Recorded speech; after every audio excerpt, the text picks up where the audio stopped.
Oke, assalamualaikum warahmatullahi wabarakatuh. Di sini perkenalkan nama saya Eko Sabian Alfata dari mahasiswa Teknik Industri Universitas Widyatama akan menjelaskan tentang apa yang sudah saya pelajari di chapter 1 dan chapter 2 mengenai perilaku dan perancangan organisasi. Untuk ini materinya bisa kita lihat.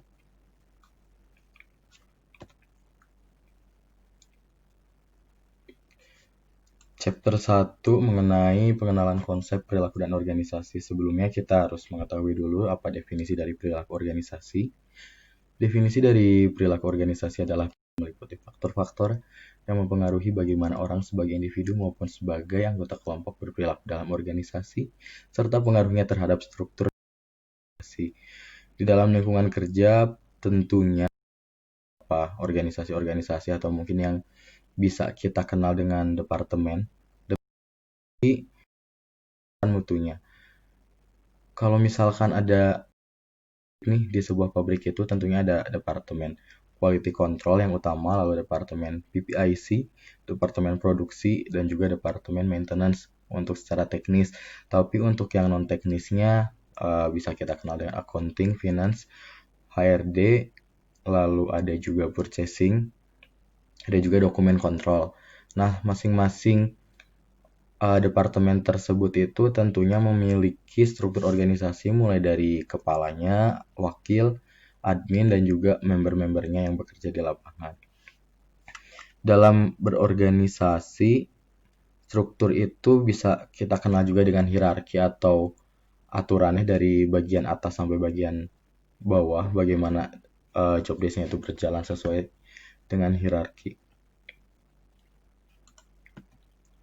Selanjutnya ada dua hal fokus perilaku organisasi. Yang pertama tindakan dan yang kedua action attitudes dari orang-orang dalam organisasi. Nah, tentunya tindakan atau action ini sebagai kerja nyata dari apa yang sudah diharapkan oleh leader. Lalu yang kedua ada sikap atau attitudes. Sikap ini berperilaku atau berpengaruh terhadap perilaku kita dalam interaksi sesama manusia. Di sini tindakan dan attitude ini dikemukakan oleh Ratnawati dan Herawati. Yang kedua, kaitan manajemen dengan perilaku organisasi.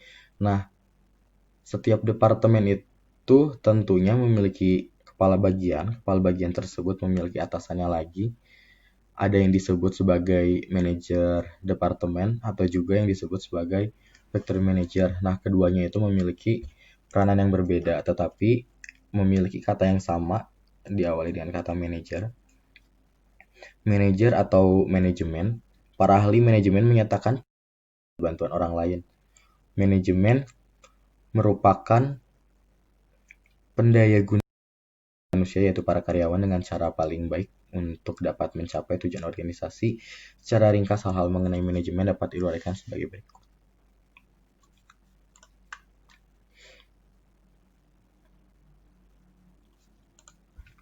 Yang pertama dari fungsi manajemen yang paling utama adalah fungsi perencanaan, yang kedua pengorganisasian, fungsi kepemimpinan, dan fungsi pengawasan.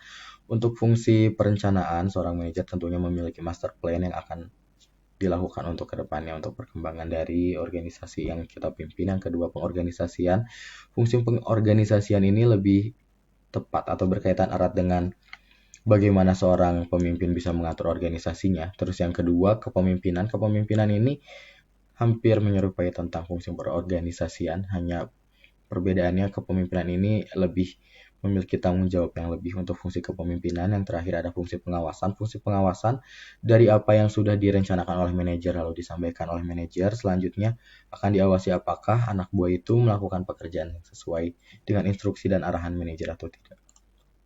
Yang kedua, peran manajer ada sebagai figur pemimpin dan menyebarkan informasi. Figur pemimpin di sini tentunya manajer sebagai panutan dari anggota departemen itu sendiri. Yang kedua, menyebarkan informasi. Menyebarkan informasi tentunya informasi yang dimiliki manajer harus disosialisasikan agar semua bagian dari departemen tersebut mengetahui informasi tersebut. Yang ketiga ada keterampilan manajemen. Yang pertama ada keterampilan teknis. Keterampilan manusiawi, keterampilan konseptual. Keterampilan teknis ini berkaitan dengan hal-hal teknis. Tentunya seorang manajer harus bisa menguasai di bidang teknis atau peralatan perkakas tentunya, ya, atau yang berhubungan dengan analisa data juga termasuk ke keterampilan teknis. Yang kedua, keterampilan manusiawi, human skill. Keterampilan manusiawi ini meliputi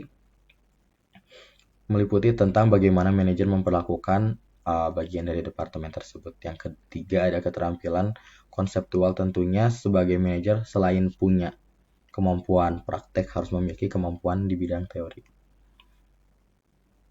Lalu kita lihat faktor yang mempengaruhi kinerja organisasi. Di sini ada tujuan organisasi, budaya organisasi, sumber daya manusia, kepemimpinan, koordinasi, teknologi raw materials, lingkungan fisik, sarana prasarana, budaya organisasi, struktur organisasi, strategi, sistem informasi, politik, ekonomi, sosial, kompetensi dan motivasi, kepemimpinan dan berbagi pengetahuan, nilai budaya lokal, nilai-nilai perencanaan, kebijakan pemerintah dan perilaku. Trihita Karana, kepemimpinan dan budaya Trihita Karana. Untuk ke-21 faktor yang mempengaruhi kinerja organisasi ini sudah dirancang dalam beberapa buku yang dikumpulkan sumbernya, dan inilah 21 poin utama ini bisa dikatakan sebagai faktor yang mempengaruhi dalam kinerja organisasi. Ruang lingkup perilaku organisasi meliputi perilaku, struktur, dan proses. Lalu untuk chapter 2, perspektif mikro perilaku organisasi. Perilaku organisasi sebagaimana telah diberikan pengertiannya di muka pada dasarnya dibentuk oleh perilaku individual para anggota organisasi yang meliputi karakteristik, biografis, kemampuan individu, kepribadian, dan pembelajaran. Faktor usia ini dihubungkan dengan kinerja job performance menjadi isu yang semakin penting. Kenapa? Karena kinerja dipengaruhi oleh usia. Semakin tua usianya atau semakin dewasa usianya, tentunya pengalaman jadi lebih banyak dibandingkan dengan yang fresh graduate. Tentunya orang yang memiliki pengalaman kerja lebih ini punya potensi yang lebih juga untuk meningkatkan produktivitas pekerjaan. Yang kedua, realitas angkatan kerja. Realitas angkatan kerja ini berpengaruh pada kinerja dari angkatan usia kerja. Yang ketiga ada peraturan dari US tentang usia kerja. Faktor yang mempengaruhi kinerja ada strength factor yang meliputi dynamic strength, trunk strength, static strength, explosive strength, flexibility, faktor yang meliputi extend flexibility dan dynamic flexibility, order faktor yang meliputi body coordination, balance, dan stamina. 16 kepribadian di sini ada penyendiri, kecerdasan rendah dipengaruhi oleh kecerdasan, pengikut, serius, berani mengambil resiko, pemalu, keras hati, mudah percaya, praktis, belak-belakan, percaya diri, konservatif, tergantung pada kelompok, tidak terkendali, rileks. Nah, 16 kepribadian ini adalah 16 kepribadian yang mempengaruhi seseorang dalam melakukan organisasi. Faktor 5 besar ada keekstrovertan, keramah tamahan, kehati-hatian, kestabilan emosional, keterbukaan terhadap pengalaman. Untuk 5 faktor besar ini mempengaruhi perilaku seseorang dalam berorganisasi. Mungkin hanya itu yang dapat saya sampaikan untuk ringkasan apa yang sudah saya pelajari di chapter 1 dan chapter 2. Sekian dari saya, terima kasih. Wassalamualaikum warahmatullahi wabarakatuh.